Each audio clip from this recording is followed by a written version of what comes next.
What if the greatest loss isn't that we've become skeptical, it's that we've stopped noticing? Noticing is a powerful spiritual practice. Powerful. But you have to stop. You have to stop what you're doing long enough to notice.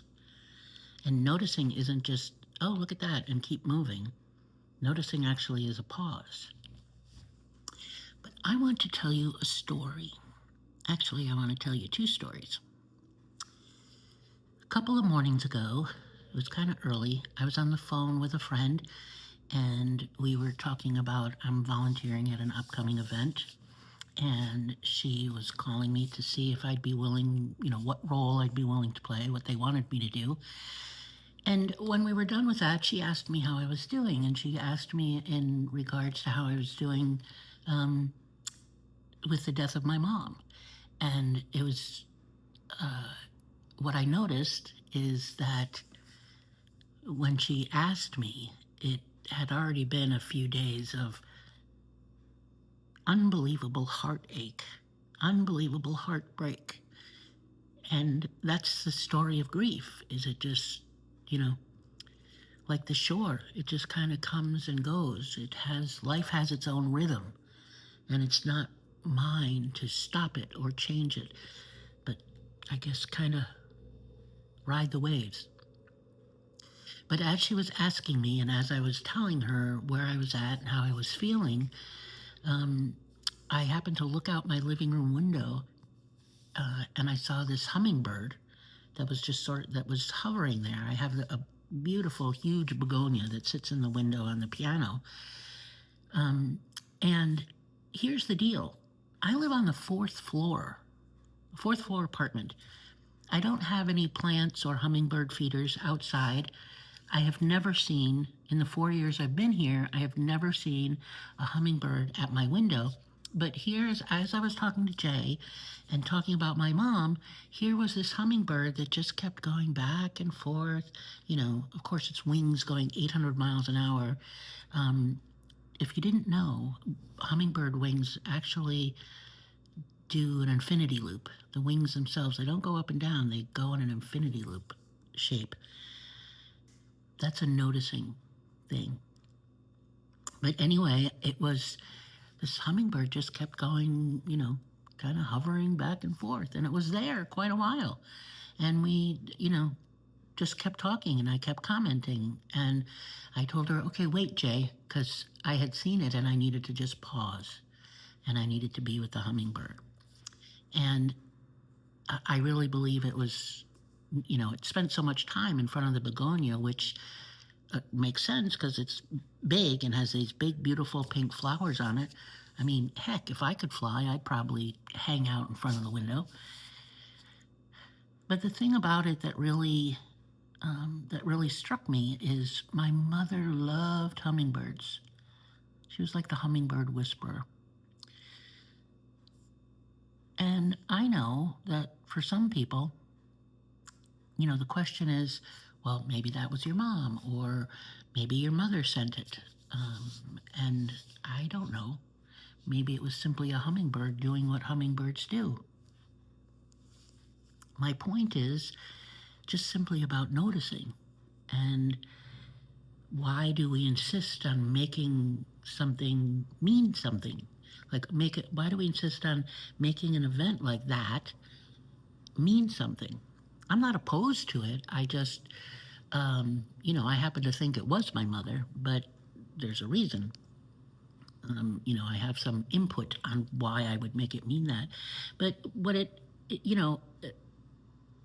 I don't have to choose between biology and wonder, right? Which then leads me to why do we insist on making it mean something? Pick anything. Listen to how often we, you know, comment about, oh, that probably means blah, blah, blah, blah, or I think that was fill in the blank. Instead of just letting the hummingbird be completely itself, and the moment can still be sacred. And maybe that's what we've forgotten. That not every beautiful moment has to become proof of something or mean something. Sometimes it's simply an invitation to remember, an invitation to pay attention, an invitation to notice. And one of the things I noticed was just how big and pink the begonia flowers were. I don't know if I had looked that closely recently. But I've mentioned before the time I spend with my houseplants, and they all have names, and I talk about them like, they're my kids, they're my children, they all have personalities, and I watch the leaves, unfurl. I watch flowers become flowers. What didn't look like a flower becomes a flower. It really is watching life find its own way. And I love that. And the one thing I've noticed is that wonder is not certainty.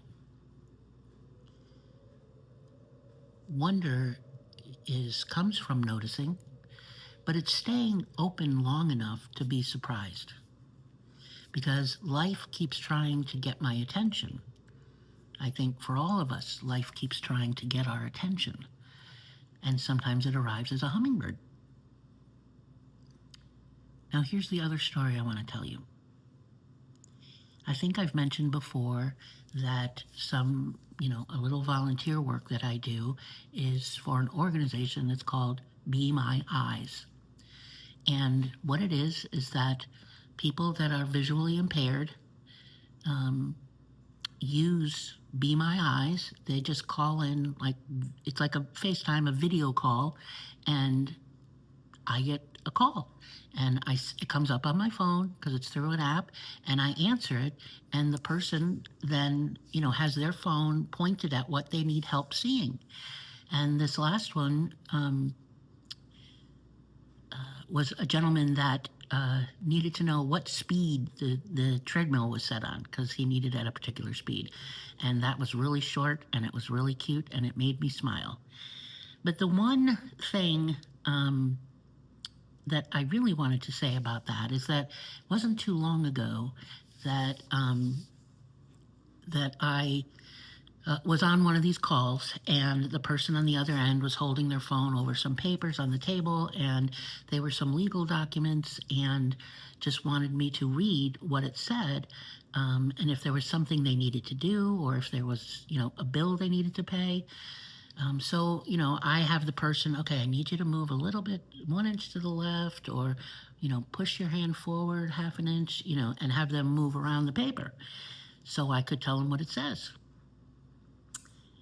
And then a few days later, I went to see a lawyer. I needed to hire a lawyer for a little something. And so I found this lawyer. I scheduled an appointment. I walked into the office at the time of my appointment, and I'm sitting in the conference room, and the lawyer walks in, and the lawyer is blind. Yeah, I can't make this up. Can't make this shit up. And it made me smile, and it made me, I didn't try to make it mean anything. I just enjoyed the wonder of it. Sometimes life is just simply being life. And if we could just leave it the hell alone and let life be life, I think we'd be a little happier. I think we'd experience more wonder. Who doesn't need more wonder? I do. Not necessarily awe, but wonder. Because there's no certainty in wonder. So stop. Just stop. Not everything is a sign. Not everything is a lesson. Sometimes it's just wonderfully weird. And if you need it to be a sign or a lesson, that's fine. I don't have any judgment about that. I'm at a place in my life where I don't. Because I think the need to make meaning gets in the way of my ability to notice, to just stop and notice. So maybe next time, before asking, what does it mean?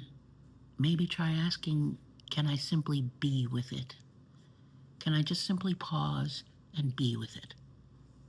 Right? We don't have to decide whether something is coincidence, or as my mom calls it, a God wink. That's what she always called it, a God wink. And yeah, but we don't have to decide whether something is a God wink, a coincidence, a mystery, whatever. Fill in the blank. Maybe we can just simply let it remain beautiful or wonderfully weird. Maybe life really finds a way when we stop insisting that it explain itself.